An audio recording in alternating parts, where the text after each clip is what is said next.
In today's video, I'm going to teach you how to create a plan in Jira using Jira Advanced Roadmap. Whether you're a project manager, a team lead, or someone curious about optimizing workflows, this step-by-step guide will help you set up a robust plan to keep everything in check.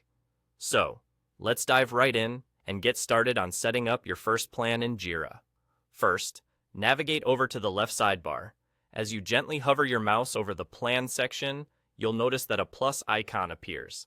This subtle feature is your gateway to creating a brand new plan. When you're ready, go ahead and click on that plus icon. This action will initiate the process of setting up a new plan for your project.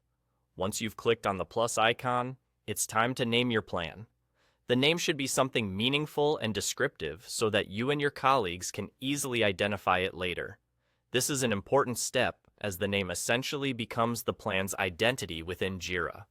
Once you have entered a suitable name, you'll need to select the access type. Access types determine who can view and edit your plan. Depending on your organizational needs, you may want to restrict or expand access to certain team members.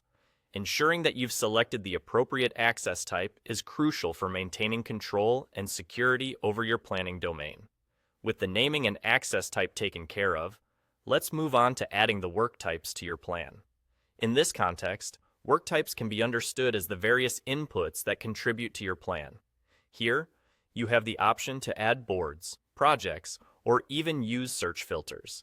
Including these elements will help create a more comprehensive and effective plan by capturing a wide scope of work items.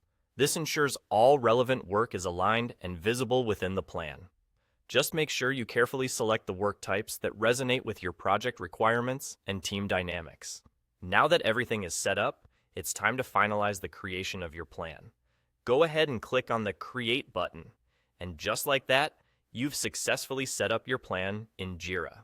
From here, you can delve into further configurations, adjustments, and customizations to better suit your team's needs. But essentially, your plan is now live and ready to help streamline your workflow. Thank you for sticking around, and I hope this tutorial has been helpful. With the newfound knowledge of how to create a plan in Jira, you're now better equipped to organize projects efficiently and effectively. Stay tuned for more guides, and feel free to explore other advanced features within Jira that can aid in optimizing your project management tasks. Until next time, happy planning!